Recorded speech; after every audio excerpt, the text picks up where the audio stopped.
We're rolling. Let's get it, man.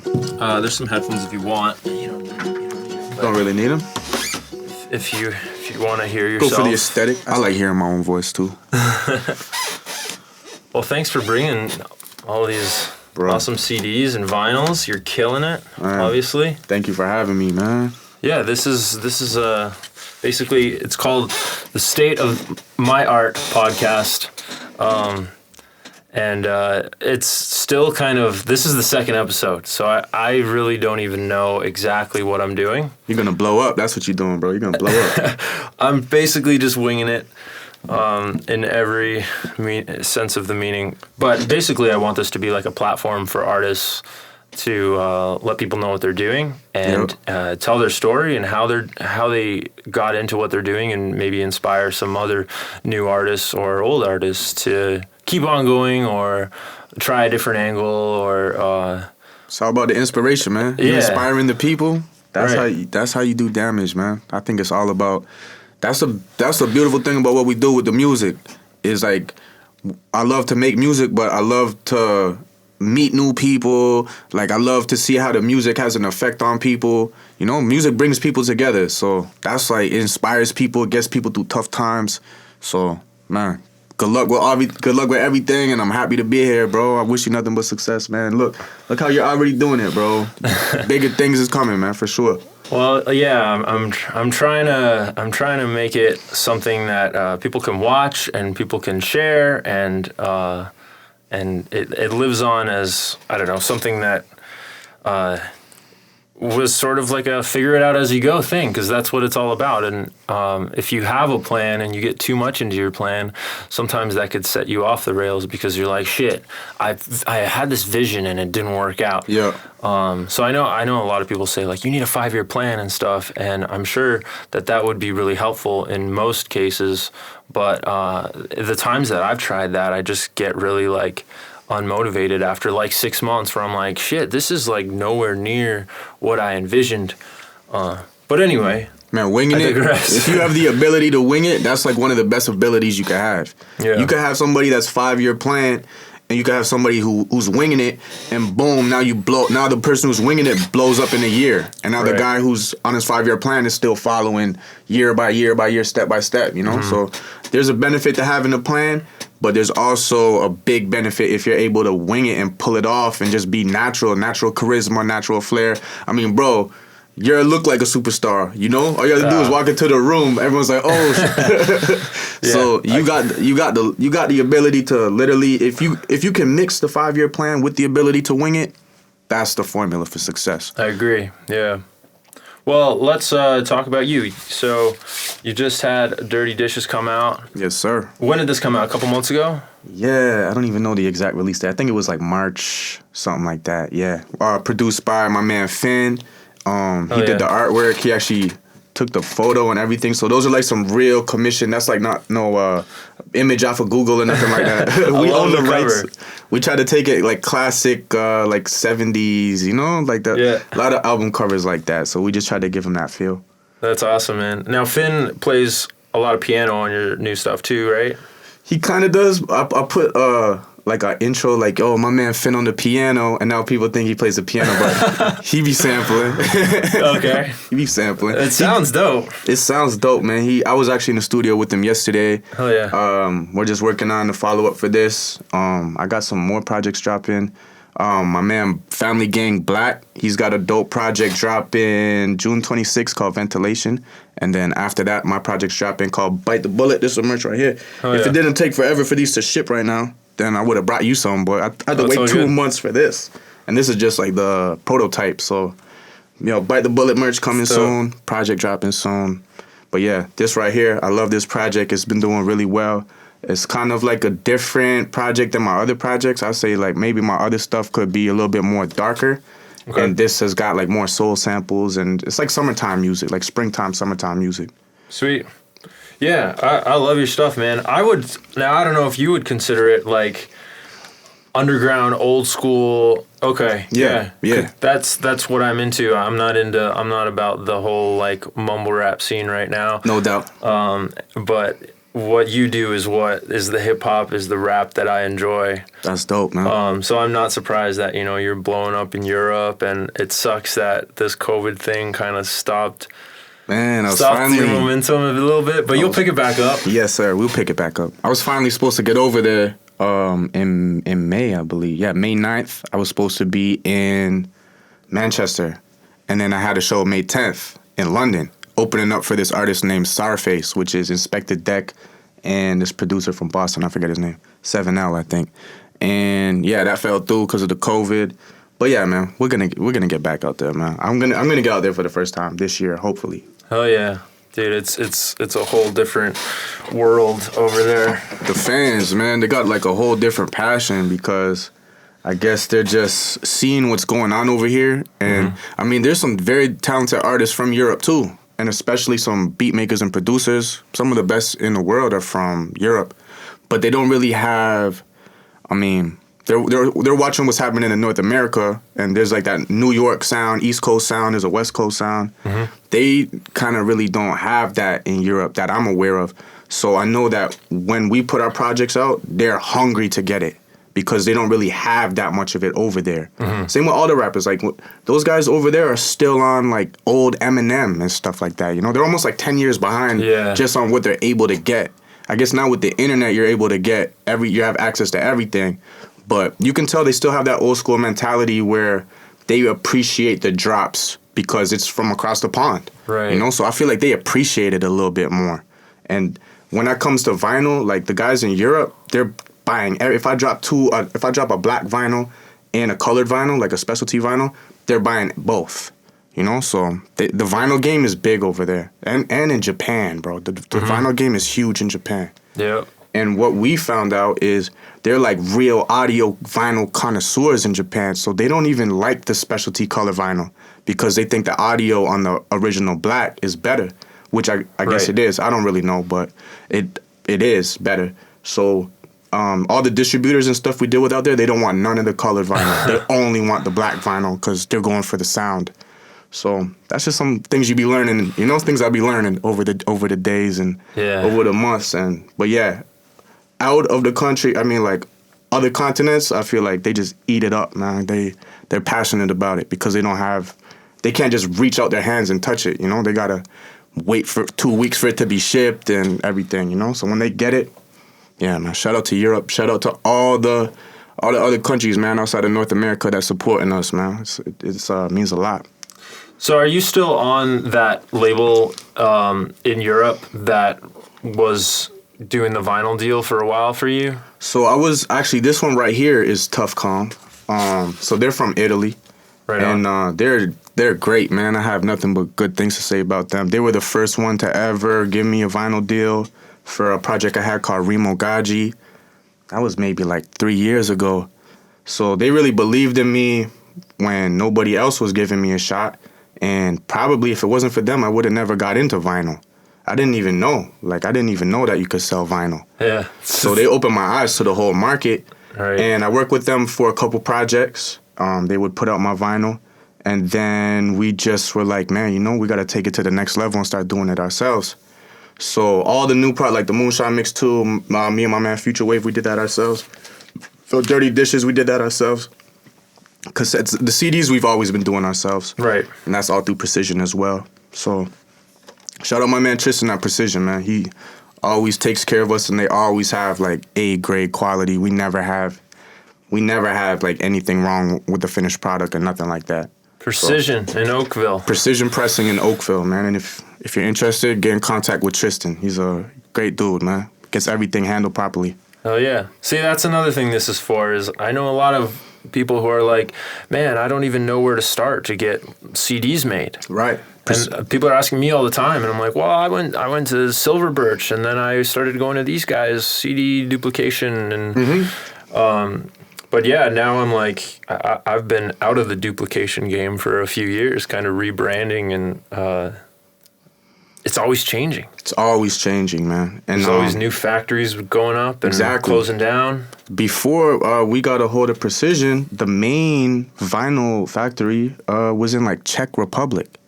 So that's why all the European labels had the faster turnaround times, because they would get there if so. I know Tough Kong used to use that factory in Czech Republic. Pretty sure that's where it was. And I mean, they're in Italy, so the turnaround time for them is going to be way faster than if it was us in Canada trying to get our stuff from Czech. So Precision just came and opened up the game for us. And I mean, they've been around before we've been around, but we just wasn't in contact with them. We didn't have the right connections. So that was like a major aspect or it's like a major kind of advantage that we added to our game. Because I can't even tell you how many artists I told them, no, get in contact with Precision, like American artists. Get in contact with Precision. They be doing Taylor Swift stuff. They be doing Mac Miller stuff, R.I.P. And now everybody who's dropping vinyl, I'm always seeing that Precision sticker, you know? So it's like, man, I should be getting like a little referral program or something. Yeah. But nah, they do a great job. And I got a lot of friends that are artists, talented artists. So I just want them to have good quality too, you know? Because they got good music. So might as well put the good physical quality behind it. Yeah, yeah. So, like you said, man, the links are here to be shared. You know, you can't hold the links to yourself always. You know. No. So if you can help somebody out, I'm down to do that. That's awesome. Get in touch with Precision. Holla at my man Tristan. He's a great guy. And you have a lot of amazing online content too, not just physical. You got a lot of videos. Did you end up shooting that video yesterday too? Yesterday I was in the studio. We didn't really shoot yesterday, but we shot 2 videos last Saturday. And we're just kind of like building up our content right now. For this Bite the Bullet release, which is probably going to drop like close to end of July. And so we're going to have like 5 or 6 videos in the stash for that by the time the release comes. Yeah. And I mean, the videos is just crucial to pushing the product, you know? And they're so good. Who shoots all those? I'm blessed. The videos we did for Dirty Dishes, Finn shot those. He's a great video man, great editor, great everything. Yeah. And then all the other videos you would have seen is my man Mercenary. Right. And he's like, in my opinion, he's like the top dog in the game. In this underground game, I'm not really seeing any other video mans that are comparing with him, you know? So that also gives us a big advantage that we got a home team video that's like all in-house. Wow. So it's a major advantage. And, man, Finn and Mercenary, they both do great work. And if you guys, I mean, especially if you're in Canada, if you're looking for a video, man, I highly suggest those guys, Finn and Mercenary. Get in contact with them because they do great work. Sweet. Yeah, man. It's a major advantage. Like, I know a lot of other teams or just a lot of other artists. I think the one thing that separates myself and my friends is that we have a great team. Yeah. A lot of talented artists I've met, they're kind of just solo artists. They have to outsource, they have to like source everything.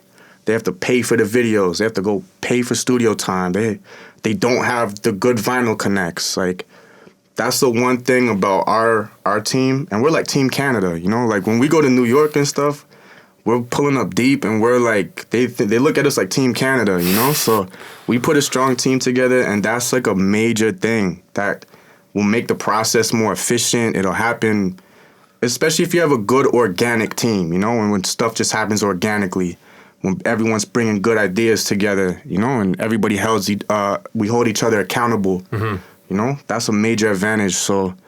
And it wasn't really nothing I was looking for. It was just something that happened, you know? Just one day I met Mercenary, boom. Now me and Mercenary have shot like 50 videos over the last like 2 years or something like that, you know? Holy shit.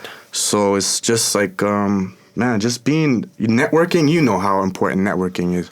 If you can be a good networker, that's a great skill to have. Yeah, and I mean, it comes naturally. I wouldn't call myself a good networker, but I look back and even some of the people back home say, like, you know so many people now, like, and I'm like, I'm not even very good socially. Like, it still blows my mind that I'm trying to start a podcast because I'm not a good talker. But it just comes naturally through sharing your art, and that's the best way to share yourself and express yourself is through art. And because I've been doing that for so long now, I've had so many new friends that I wouldn't have known in, you know, Florida, and I mean, for everybody who doesn't know, like, we only linked back up again through pretty much going to Florida. And our parents just coincidentally both being snowbirds down there as they get older, and so we're kind of like paisans now. Every Christmas we're like family for a week again. That's a fact, man. I love it down there too. And we go out there play basketball. Yeah, yeah, man. But we also went to high school together, so that's what the crazy coincidence is from. And we played on the basketball team. We played on the ball team too. So I did for like 2 weeks. I was like, fuck this. I'm not getting up at 5 anymore. The only guy like 6'8" in the school. He only played for 2 or 3 weeks. Yeah, I can't even remember those days, man. The basketball coach would not even look at me after that. Who was he? Mavineka? I think that was his name. I remember he would fight with the players. Remember he would get in the actual fights? Really? With like, I didn't know that. I don't even want to say no names, but yeah, he would get in like man. That was just a bad team. We had a lot of talent, but we didn't have a team attitude. We were fighting with the coaches, like actual fist fights. Not me, but yeah, damn, that was a wild year. I could have seen that coming. He was pretty brutal. I remember him saying, like, if you can't run this drill, it's because you're fat. And I was like, well, fuck, I am fat. Like, I'm not getting up at 5 anymore. Screw this. Yo, remember that? I think I went to 2 or 3 of those 6 a.m. or 5 a.m. practices. I was like, man, forget this, bro. Yeah, it's because the football team, it was too cold for them to be outside, so they'd take the gym after school. Yeah. So the basketball team would have to take the gym in the morning. And I was like, I'm up till like 11 in the studio and stuff. I'm not getting up at 5. That's crazy that back then you were putting in that work, you know? Yeah, well, we both were, right? Like we were both after it. I mean, we didn't know what we were doing quite as much as we did now, but we do now. But that's part of it is like, and it's never too late to start. I mean, I wish I started when I was 10 years old. Right. But, I mean, I'm pretty much dead. When I think about it, like I really like made my first recordings when I was like 12. With like a little broken computer mic. Yeah. And first we started recording in Windows Movie Maker. That's how we first started. A little Mob Deep beat and a broken computer mic that had the hiss in it that you couldn't mix the hiss out. That's jokes. Yeah, man, I'd have like my friends over. I'd go over to my friend's house and we'd make raps on Windows Movie Maker. And then I got Acid Pro. I downloaded like a cracked version of Acid Pro or whatever. And then I finally got the Cool Edit Pro. Yeah. And then I was like Cool Edit Pro, like specialist. That was like Cakewalk, right? Cakewalk Cool Edit Pro or Cool Edit Pro. What was it called? Well, then they came out with an Adobe edition. Adobe Edition 3, I think, was like the new Cool Edit Pro. But I had Cool Edit Pro 2.0, cracked version, Peter Quistgaard. You'd put in the man's name, Peter Quistgaard, and you'd put in the little fake serial number that you could download off the internet. It's funny you remember all that. You were good to go. Peter Quistgaard is responsible for a lot of people's careers right now, so whoever that guy is. And then you were just plugging into like the little green headphone. Pretty much, yeah. In the back of your... I had a Shure 58. With the little adapter, computer adapter, right into the not even a interface. I had a sound card though. I had like a custom sound card. What was it called? Sound Blaster or something like that? Sound Blaster Platinum or something. Damn, so you were getting gear back then. I was getting gear back then. I was going to Radio Shack and getting my gear back then. I had a Shure 58. Then I went to like an Apex. I think it was called like a 430 condenser. And then I had a USB mixer, and I didn't know what I was doing at all, bro. Just trying to get a signal so that you could hit record. Basically, you know? and I would mess with the knobs. And then one time, because I used to record back then, I used to record in my mom's laundry room, which is the worst setup ever, like the worst reverb ever. But I ended up hitting the wrong knob on my mixer, and it gave me it made the reverb. It must have been the reverb knob. And I must have turned it all the way up. Oh, because I'm like, oh man, now my mic is broken. So I sold the Apex and just rocked with the Shure. And then I got another condenser. And then I got the baby bottle. And then I just reset all my mixer settings. And I'm like, oh, I just had the reverb all the way turned up the whole time. You have the built-in mixer reverb. Yo, man, and like the little EQ knobs and all that, I did not know what I was doing, bro. I didn't know how to EQ back then. I had a friend, his name was Gus. He was going to International Academy of Design and Sound and Technology or something like that. Remember that? There was like man, what's that big school? Metalworks. They were like Metalworks before Metalworks. Okay. And I was young, bro. I was probably still like grade 10, 11. And this guy was older. He was going there for like college, basically. And I would go in there and record. And that was like my first time ever being in a real studio. And then he showed me how to EQ with the knobs and stuff on like the big mix board, a huge board. So then he's the one who taught me how to EQ. And I still didn't know what it meant. Like I still didn't know what highs and lows and mids were. He just said, okay, you got to turn this knob. And so yeah, shout out my man Gus. I haven't heard from him in like 10 years, so I hope he's doing good. But he's the first person to ever bring me to like a real legit studio. And we would get it from like 8 p.m. to like 8 a.m. But you weren't allowed to sleep in the studios. And we got kicked out so many times for trying to sleep in the studios and stuff. Dear. They're like an old Rogers building on like John Street or something downtown. And I remember so many times like getting kicked out the studio. I'll be like, no, don't worry, we're not going to sleep. I'm going to record all night. Then it would be like 2 or 3 in the morning. You're like, man, I'm boss, bro. Trying to lay down in the booth. You got people like coming in, looking in the windows and shit. It's like, oh man, well, those are the good days. It shows, man. Those hours. That's part of the 10,000 hours, man. For sure. That's what gets it. I agree, man. Dude, I couldn't even figure out the Cool Edit Pro. I had that crack. I got it working. And then I just couldn't get a signal from my mic, because I was just trying to record guitars.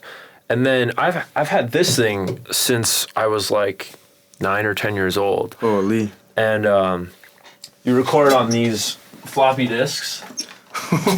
What? And I still have them.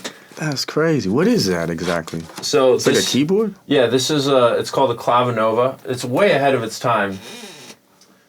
And it's like from 95, but the patches on it, for the most part, are pretty good.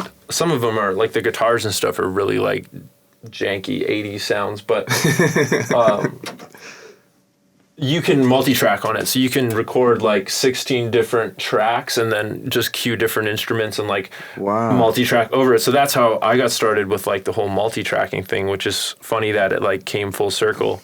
That's crazy, man. You said that's from 95. You're not lying. That really is ahead of its time. Yeah, and I still use it as a MIDI controller. That's why it's like basically my desk now. That's so dope, man. But it sounds good, and I would like make covers of my favorite songs and like record the drums and just be like... Man, that is so cool, man. And then like I would do bass next, and then I could just jam on piano and sing along, and that was basically my one-man band. Yeah, that was my one-man band and my recording, my introduction to production, which I mean, I still use some of the patches today in my set and in my recordings, but... That's crazy. Yeah, if it wasn't for this thing, I would have just been like, fuck it, I can't figure out the recording thing. I still have, the dumbest issues with technology and get fed up when I need to update things. Oh, man, the updates. What do you use, Pro Tools? Yeah, I'm on Pro Tools. Sometimes I'll use Logic. I'll use Ableton to play back live because it's just so much smoother.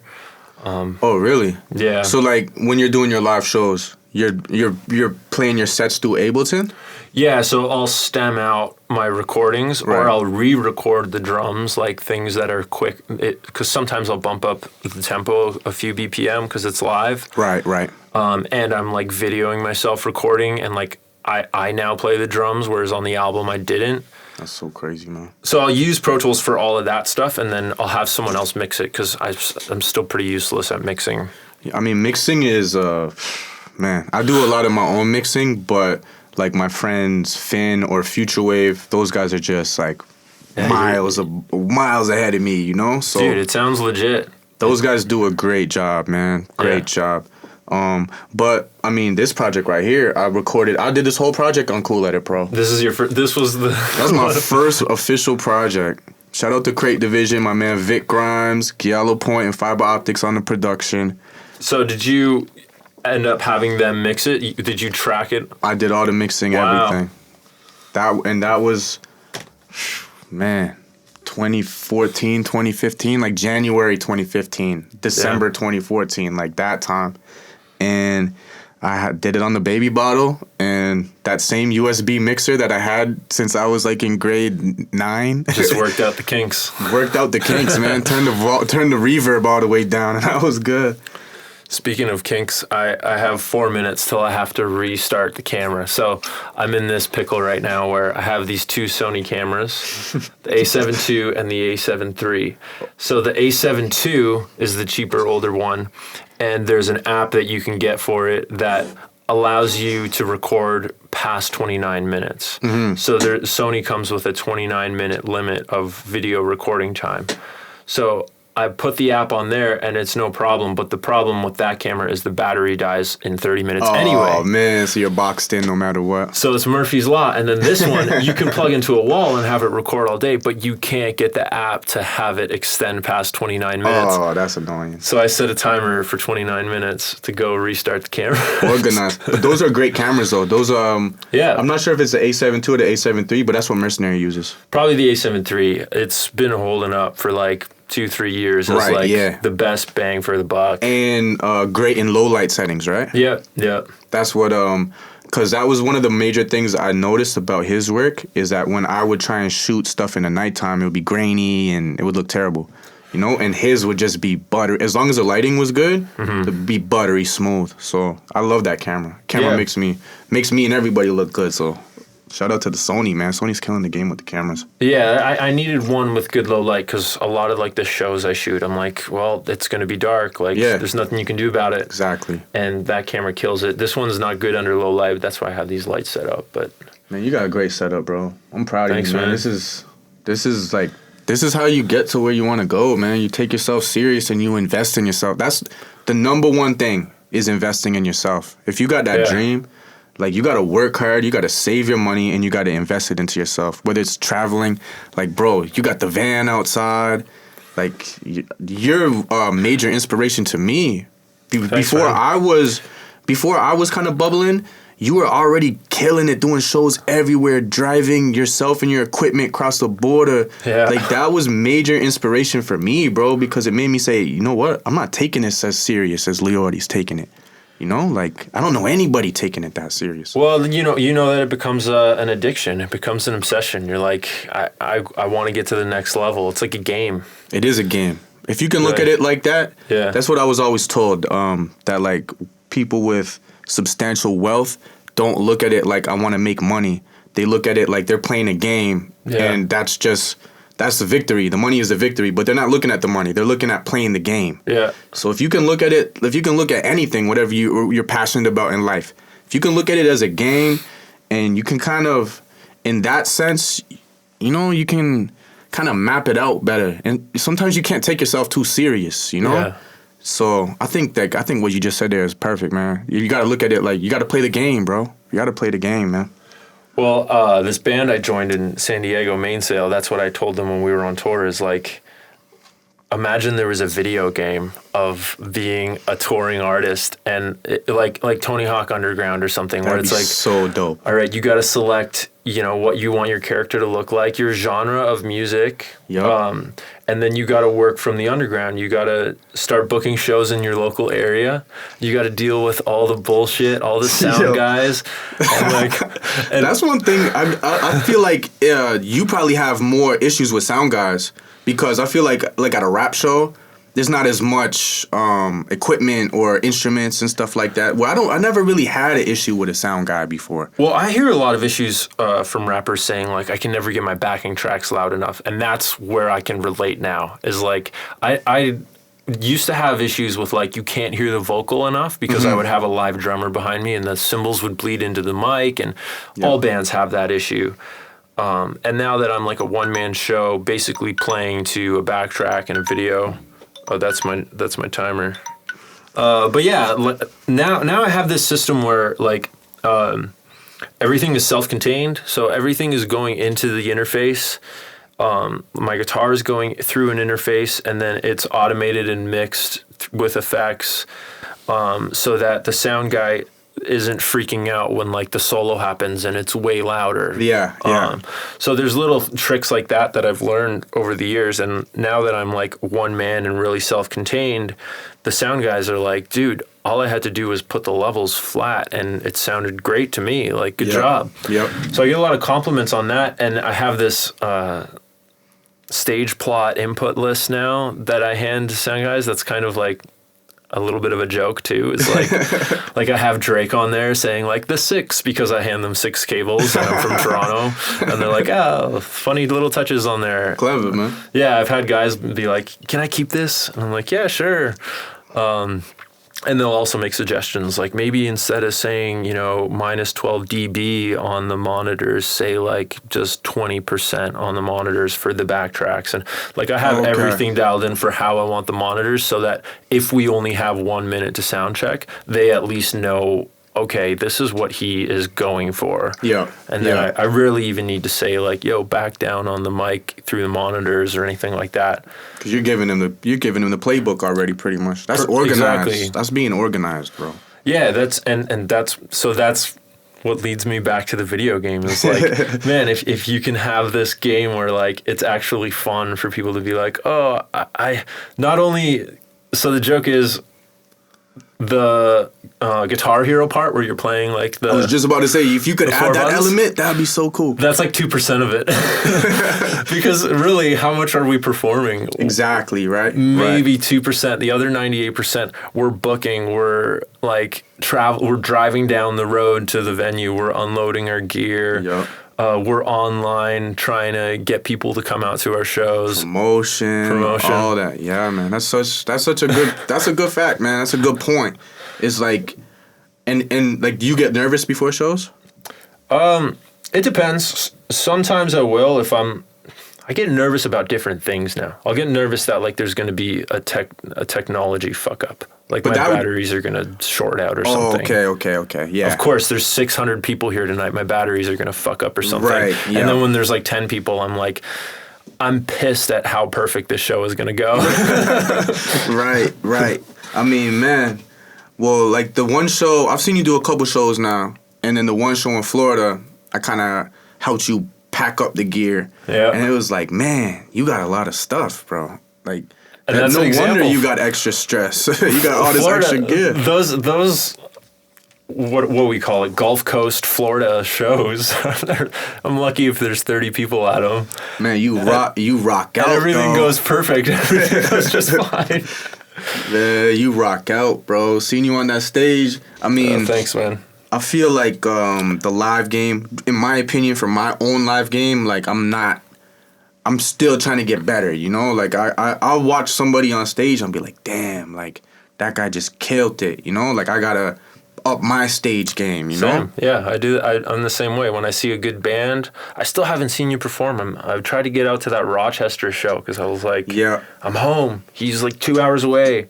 Rochester's a dope city, man. It's kind of a little bit dangerous, but yo, shout out my guys out there, Riggs and the Cloth, Mav.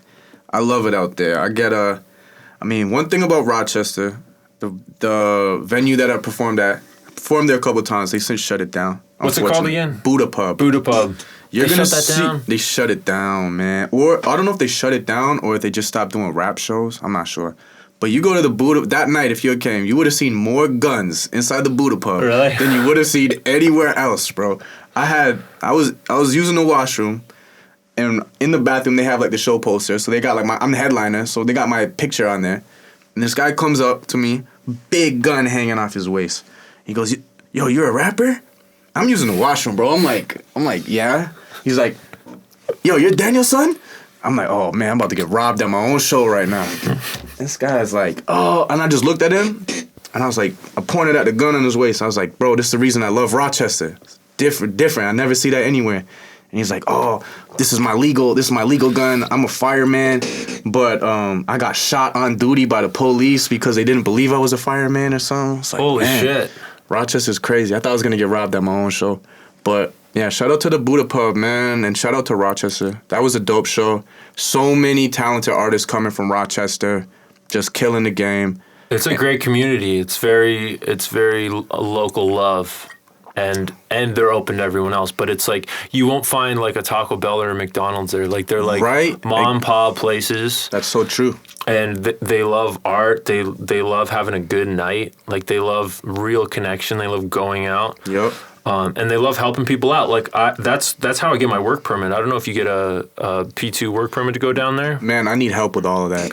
Dude, I have a contact in Rochester that really helps me out. He basically says, I hope no Border Patrol ever sees this, but he just says that I'm playing at this one venue in Rochester every 30 days. And I'm staying at his place. And then I apply for my work permit, and I'm good to go. I hope the AFM at least does. They know about it, but they don't want it. They don't like you talking about it. Hey, man, you're not hurting nobody, man. You're not doing nothing bad. I mean, even Europe, that was the same way. It was like this place called the Underground or something in London. They basically they're like, hey, no, we can't book you, but we'll help you get your work visa so that you can come tour here for a month. Man, that's so dope. You don't have to pay for anything there, which is nice. I think it was like maybe $80, but that's it. Yeah, just for the work permit. Yeah, just so that they can process all the sheets and everything, or like that's the fee. Yeah, but they sign off on it basically, and all these bands are signed off on the Underground. they're the plug, man. They're making people's dreams come true. And they have so many shows probably that like. What's the border officer going to do? Like look up to see if you're one of the 50 acts playing there that week? Right. Those border agents got a lot of other stuff they're looking for. They're not looking for a humble artist trying to make his dream come true. Yeah. Nah, man, I always sweat going across the border, and I mean, obviously we're not doing anything bad, you know. But and you don't have much gear to bring, like. Right. But then if I'm bringing like a pack of vinyl, or if I'm bringing merch. I'm always just nervous that they're going to be like, oh, you're coming over here. I'll just say, hey, this is all just giveaway. This is all promotional material. I'm giving this away. But what about T-shirts? And you're not bringing anything like that? No, we always do. And I'm always nervous that they're going to put it find in a suitcase? It one day. Yeah. Yeah. I put the vinyls in the suitcase and everything. Put clothes around it. But any scary instances? Not with the border. I got the craziest border story ever, but I got to wait till the statute of limitations is up on that one, you know? So when your podcast blows up, we'll come back in a couple years and we'll tell you that one. Nice. I can't give that one up yet. That's going to be a legendary one. But well, actually, back in 2013, I was supposed to go to Pittsburgh to open up for Talib Kweli. Sick. And one of my friends I was with, to my understanding, had permission to cross the border. But when we got there, I mean, you know how the border agents are. They don't care about what anybody says. It's only about U.S. Border Patrol. You could have a letter signed by the judge. They don't care about that. Especially if it's the American Border Patrol. They don't care about what someone in Canada has to say. They're not going to let you into their country if they don't want to, pretty much. Yeah. So my friend got denied, and we all got denied. So I ended up getting flagged for that. Yeah. And so my next couple crossings were all, like, even when I would cross with my mom, we went to go watch a Detroit Lions game. We got held in the immigration office for like 3 hours. Yeah. You know, so I just always be nervous crossing the border, even though we're not doing anything bad, you know? It's just kind of a nerve-wracking thing. But yeah, nothing crazy other than the one story, but I'll tell you that when the mics are off. I had a bunch of like new hoodies and T-shirts, and I was driving through the Detroit border, and they're a little more strict about that there. So they went through my trailer and they were like, all right, all this gear. And this was back when I didn't even need like a carnet for all the gear, like a list of all the gear that I'm bringing. But they found the bins of merch and they were like, those T-shirts and hoodies, sweaters, what are you selling those for? And I was like, oh, those are just giveaways. They're like, they were part of this like energy drink deal. I made up a whole story that was like, oh, I just got to bring them over to give them away because like we've just been carrying them. They're actually American products. And I just kept rambling on about it until they were just like, all right, yeah, okay. Good job, bro. So that was the only time they ever found merch. But a few years before that, me and my old drummer, we bought onto this tour because we were like, there's going to be a lot of people at these shows. Yep, I've done that before. Yeah, and so there was like money already invested. Mm-hmm. And that's when stuff gets stressful. Yeah. and our work permits were expiring the next day. Oh, man. But it takes so long to apply for these permits, and we got this opportunity through another band dropping out of the Bion that we were like, let's just go down there and say that we're filming a video with one of our friends who has all this equipment from his school, and it's all down there at the school, so we need to go down there. And we're like, all right, but we had this merch girl with us who's going to be like the tour manager. Yeah. And she has all these documents, all the emails from, we're also selling t-shirts for a clothing company that we got the buy-on from and getting like $2 from each shirt sold. So she had all this in like writing. The invoices and she had all the emails in a binder stashed under the seat. Why would you? Oh, man. So it's good to be organized. This was her first tour, and like it's not her fault at all. Like if anything, we were like, good job for having all of this stuff. Right.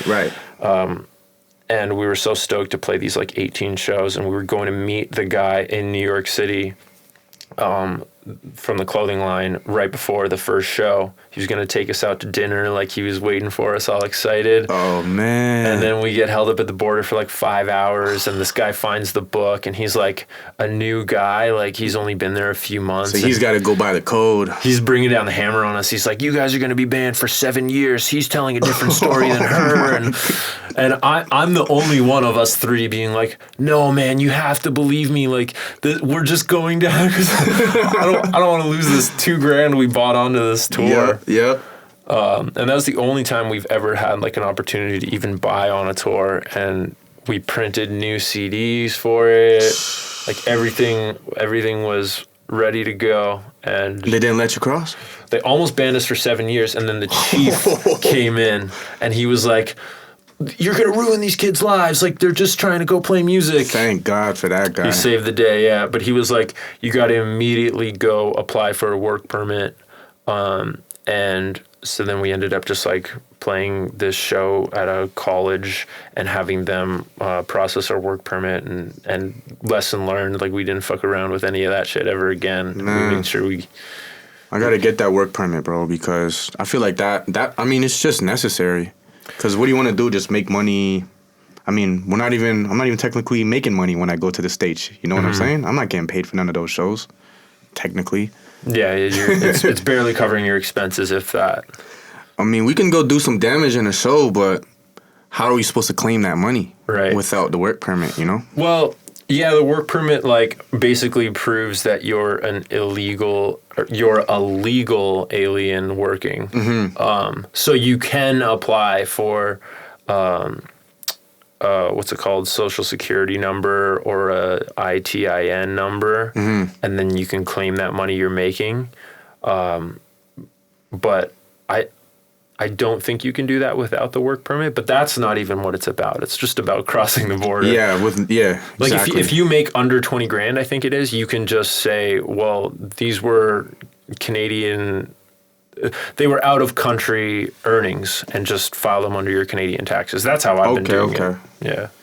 But genius, man. This is all very boring content for the people, I'm sure. They're probably they're talking about taxes and border and work permits. I don't need any of that. They trying to think, hey, what goes through an artist's mind? This is sometimes what goes through an artist's mind. But hey, if we're gonna make the video game as legit as possible, we need to have all the boring. Imagine that. That's like one of the levels. Like that's a situation every time. You got to cross the border and make sure your paperwork is right. Yeah, like you get a show in Buffalo. And you go to cross, and they're like, no, you didn't apply for the work permit. You should have known. They don't teach you this in school, but you should have known.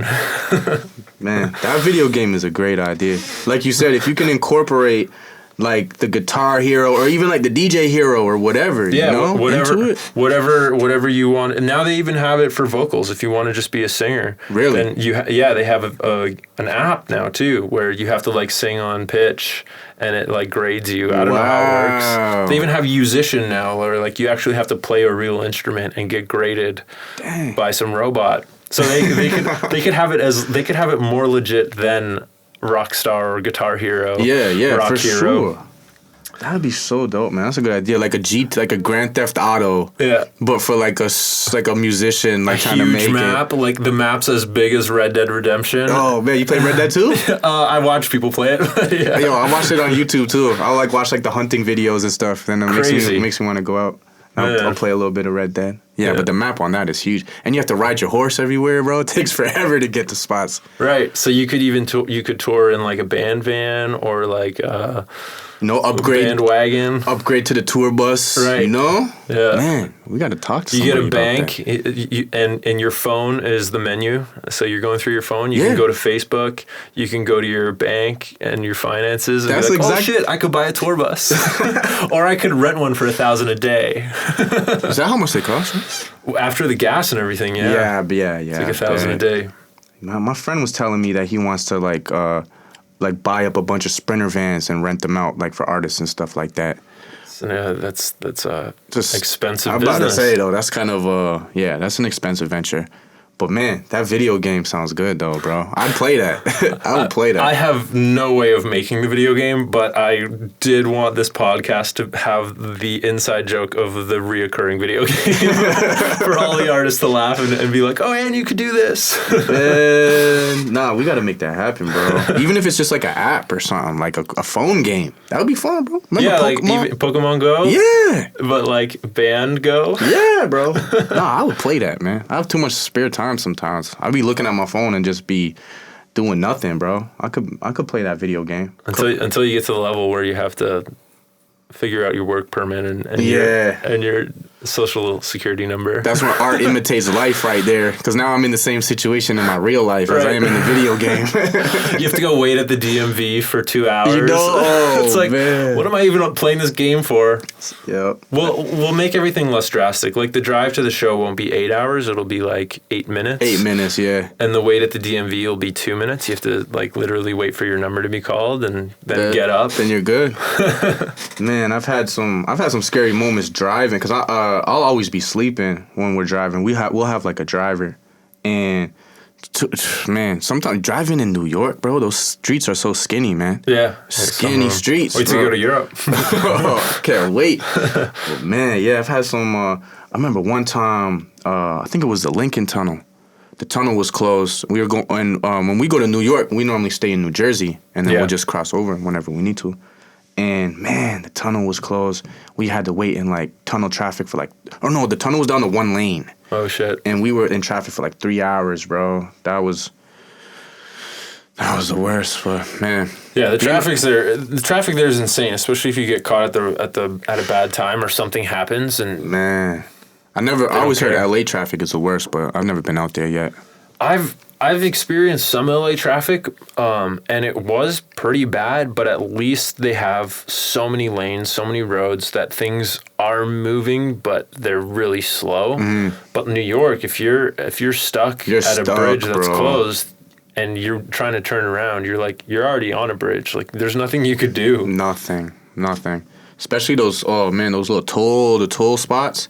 Oh, dude! With the trailer, I was paying like $80 there and back, 40 on, 40 right, off. to go into New York and back. Yeah, bro, because it's an automatic 20. Yeah, it's an automatic 20. Yeah. So you're paying extra. Yeah, because we're just in one per SUV. Axle. I got 2 axles on the trailer. That's why I don't bring the trailer anymore. Is they're like you're paying more than double than a regular vehicle. Yeah. That's like one of the fees or expenses that you don't like. We didn't anticipate that the first time we went to New York, and we were going like at least once a day from Jersey to New York. Sometimes we would go to New York, come back to Jersey, regroup or whatever, and then we'd go back out in the nighttime. Another $20, $40 a day, easy, and we're out there for 10 days. That's a $400 expense right there, pretty much. You may as well have gotten the $400 New York hotel. Yes, exactly. I got one Airbnb once in Queens, New York, which was like last year. I had a show in Brooklyn. That was the best show I ever did. That show was crazy. Shout out my man Mark from Top Shelf for putting me on that. Oh yeah. But I drank the tap water, bro. I drank the tap water in Queens. Our Airbnb was nice. Nice kitchen. I didn't even think twice about drinking the tap water. Yeah. Like, it was like a marble countertop. Everything was looking very beautiful. I drank the tap water, bro. I went, did the show. I could feel something in my stomach the whole time, but I thought it was just nervous. Like, yo, these are just nerves. I get off the stage. My friend gives me like a little like Dixie cup with Henny in it. I took one sip, ran right into the back of the green room. I was so lucky because I was the opener for that show. But right before I went on stage, there was like 100 people in the green room. Like, it was packed, like big artists, Mayhem Loren, all these like New York legends and shit. So thankfully, when I ran into the green room to go throw up, there was nobody in there. Only like 2 of my friends were in there. They're like, yo, are you all right? I'm like, yeah, man, this is weird. Like, normally I throw up before the show. I never throw up after the show. Oh, so you'd already played? I'd already did it, yeah. Good. And I had a good show. And then, but man, and all the pictures from me from that night, the pictures of me, I'm like pale. I look sick, right? So then, after the show is done, crazy show, great times. So we're going to Washington Heights, I'm pretty sure. And we went to go like eat this like food from like this Spanish food truck. And I think it's like a Colombian food truck or something. It's like I forget what it's called, but it's well known out there. And I'm driving with my man Ives from Jersey. He's the craziest driver. He's got like the stick shift in the truck, in like the pickup truck, and he rips it. The first time I ever met this guy, he was doing like 80 in reverse down the one way. I was like, holy. So I'm driving with him. I'm already feeling sick. He's driving like young Schumacher out here. And as soon as we step out to go to the food truck, the first thing I see is vomit all over the sidewalk. And I'm like, bro, I got 15 minutes max before I'm dead and need to be laying in my bed. So I just told everybody, I'm like, bro, I got to take the Uber back. And, man, I must have got, like, E. coli or something, bro. I was out of commission. Wow. 24 hours, bro. Everyone was like, man, why would you drink the tap water? So, yo, for everybody out there, do not drink New York City tap water. It will mess you up. I didn't know that. I knew that about Flint. I play in Flint, Michigan a lot. And everyone's like, don't drink the water in Flint. Man, they need to fix that water in Flint, man. Yeah. Holy, how's it been like years on top of years and you still can't drink the water? Well, it's the whole piping system they have to like replace, right? But yeah, that was the story like 15 years ago. Yo, man, that's the thing though. Like, the tap water in Queens looked good. The tap was a fresh tap. Nah, man, it doesn't matter. It doesn't matter. You need to. That's why you'll see in New York, I swear, like every couple blocks, you see one of those Polish Springs factories, those water bottle factories. Really? Yo, in New York City, they got more Polish Spring factories than anywhere, bro. Because nobody could drink the tap water out there.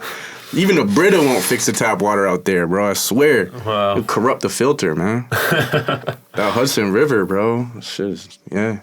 But man, I love New York, man. I love Jersey. That's like my second home, man. I remember the first time we ever went out there.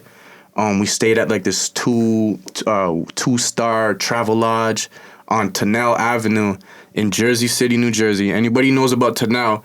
That's like where all the cheap motels are and like a lot of shady dealings is going on over there. We had mold in our shower and stuff, and ever since, I just fell in love with New Jersey. I got a lot of good people over there. Shout out my man Crime Apple. And, man, I just love going to New Jersey and New York. That's one of the things that kind of I miss the most because I would, even in Rochester, bro, I used to go there like once a month at least, maybe once every 2 weeks to go work up there. Yeah. I haven't been there in months, so I miss it, man. I can't wait to get back on the road. Yeah, man. Sorry your tour got canceled. That's fucking... Oh man, like you said, man, we're gonna get it back up, man. I got some really good. This Bite the Bullet project is a really good project. Yeah. And when it drops, hopefully stuff is in position where we could bring it on the road. You know. Yeah, for sure. I'm sure it will be. I'm sure live music's gonna come back. Yeah. Real strong once all of this is like back to normal. It's gonna be weird for a little bit. Yeah. But once it's like, all right, we got a vaccine, this is all good. Yeah. Everyone's going to be itching to go back to shows. Oh, man, that's one of the number one things I get in my DMs is like, man, I can't wait for the shows to happen again. Man, I had a show in... Okay, so I had my last 2 shows get canceled on me.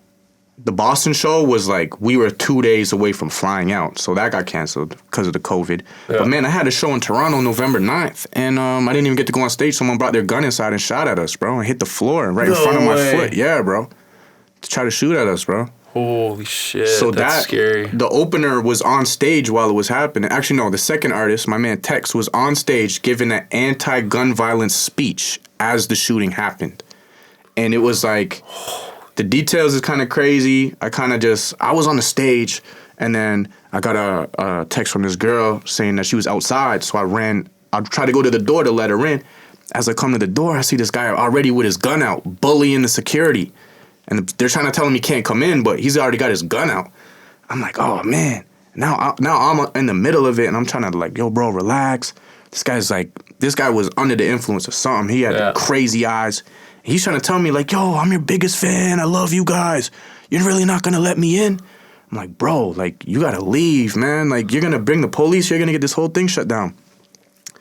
And then boom, the man's like putting his gun like right on my leg and shit. Like, yo. Holy shit. So then a little tussle happened, and I got separated from the shooter. I hit the shooter hard, bro. Hit him hard. But I got separated from him. This big dude was like, what are you doing? And all I could see is him just cocking his gun back, and boom, and the shit hit the floor right in front of him. I got thrown out the way. Oh my God. Yo, we got it all on camera. You. Yeah. Hit the floor right in front of me. Oh my God, dude. It was crazy, bro. I didn't even get to go on stage or nothing, man. And yo, we rented the venue. Yeah. Smiling Buddha. Oh, okay, yeah. Terrible security, bro. We paid for security. The security was like some 45-year-old dude who was already wasted, bro. I come in an hour before the show, set stuff up. I come with my bag and all my friends. We're getting thoroughly checked. By the time that the people are coming, this guy's wasted. He's not checking anybody. So people told me, man, there was multiple guns in that building that night. Holy shit. So, yeah, man, my last couple shows haven't gone that well. Damn. It's been a fucking crazy year. When was that? Like January? November 9th, 2019. Last the winter that just passed. And then we were going to do Boston, and we were so excited for Boston, and then Boston gets canceled. So my last two shows, and like same thing, we had already put all the money up for the venue, everything. We didn't get reimbursed, but we had already pre-sold almost 200 tickets. So, I mean, we did reimburse, we reimbursed the ticket buyers, and we just took the loss. Fuck, that sucks.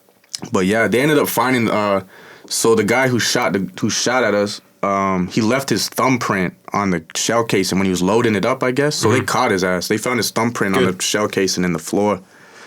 But yeah, man, that was such a beautiful night, man. Like everything was going so good. The vibes was good. And I don't know if people know, but like Toronto, like it's not in the rap scene, like it's not a good vibe, really. You know, like either you're gonna have a terrible turnout at your show. I've done so many shows in Toronto, 13 people, you know. It's a lot of pay to play still. A lot of pay to play. That's why we were like, you know, we got to take this into our own hands, rent the venue out, do everything ourselves, because promoters aren't trying to give you a fair shake out here in the rap game. Yep. And man, everybody, we had people from Boston, New Jersey, New York, like New York City, all the way to upstate. My man Riggs is from Rochester. I paid him to come down and perform. So he brought a lot of people from Rochester. We had people from Indiana. We had people from all over the place. Everyone said, hey, I've never been to a show where the shooting... Usually the shootings happen outside. I've never been in a show where the shooting happened inside. Yeah, so, like how'd they even get those guns in? Bad security, bro. Yeah. Bad security. Because, I mean, man, they promised us that they were going to offer security. And then afterwards, we're trying to go back and forth with them. We're trying to get our money back we're trying to get our show deposit back. Yeah. And they fought us, man. They fought it. So we never got nothing back.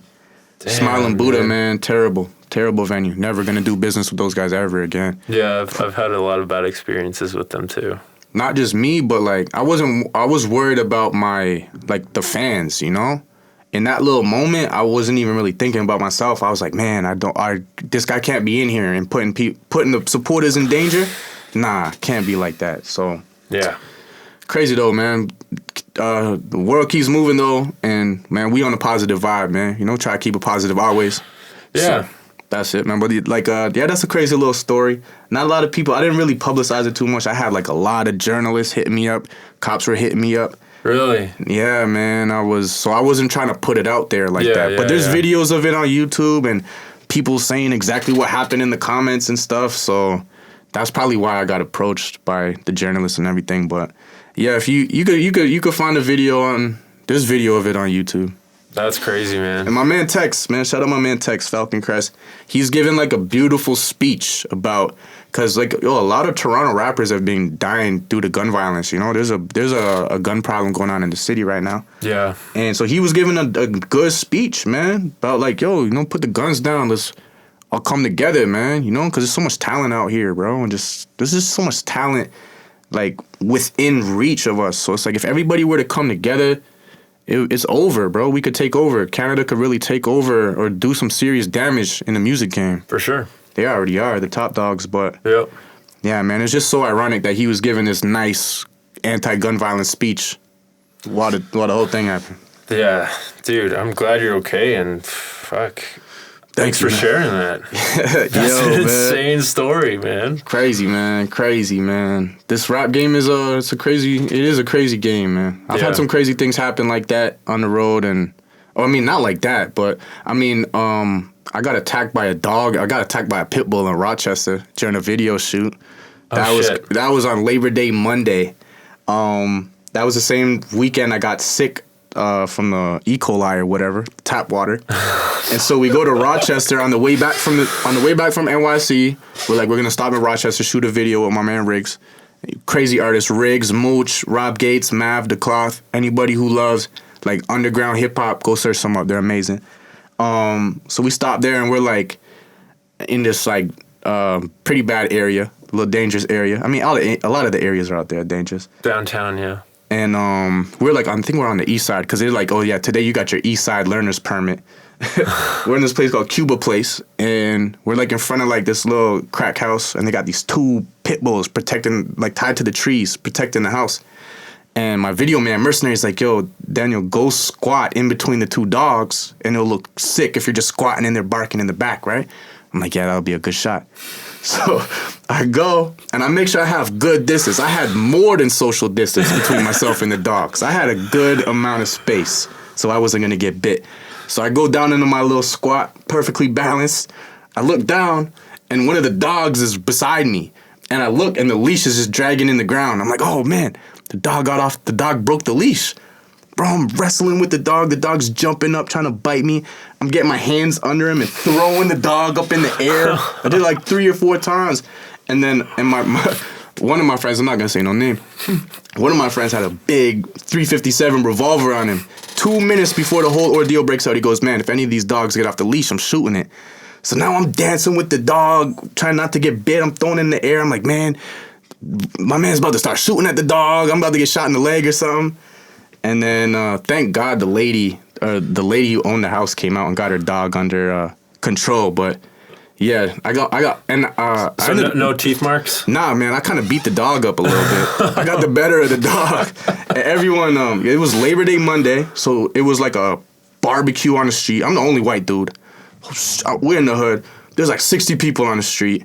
Number one, first thing the man comes up to me, my man Tech. He's like, yo, son, I like the way you handled yourself. I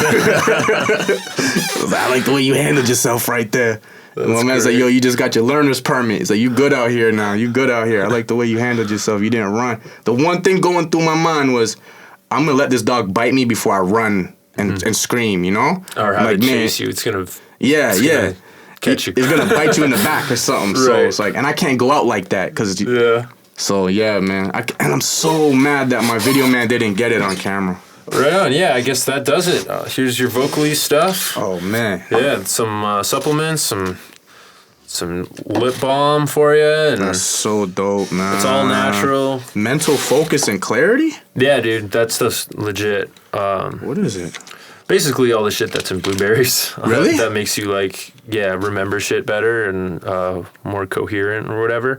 Bro. That's good for, a hangover. Yeah? Yeah. Bro, I was kind of hungover this morning. yeah, try it out. And then, of course, this, if you ever have, a hoarse voice. Same with this shit. These are good for, that bringing your voice back. That stuff is very important, man, because, I could only imagine. I've never done, a crazy run of shows like you have. Or even if you're in the studio for 8 hours. Yeah. Try spraying some of that. And voice will start cracking a little bit and stuff. Yeah. I get that. That's, one thing that happens to me that's kind of annoying, man. I'll do I'll be doing a verse and I'll have the take perfect, but my voice will crack on one word. Yeah. You know, and it's like, man. That's what comping's for. You just do a bunch of takes and throw it in there. Exactly. That'll be part of the video game too. You have to comp your own takes. Yeah. For the album. Man, that video game is gonna be a hit, man. And this podcast is gonna be a hit, bro. I'm proud of you, man. I wish you nothing but success with it because, man, I know how you do, man. When you put your mind to something, I mean, look at this right here. You know, this is amazing. So I'm just trying to get better at it. That's it. That's what we. That's what we really. I'm trying to do the same thing, man. With the vinyl, with everything. So, yeah, man. Yeah, thanks for these. Man, no problem, man. Thank you for having me. And yeah, man, just keep going hard, bro, because you're gonna do big things with this. Daniel, son, these are gonna be in my studio here. Once I finally get a vinyl player, I don't got one either.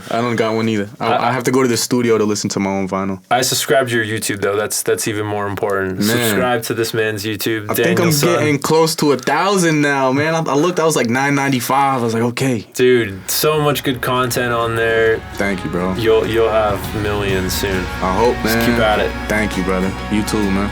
Thanks again for doing it, dude. Yes, sir, my bro. Thank you for having me. Yep.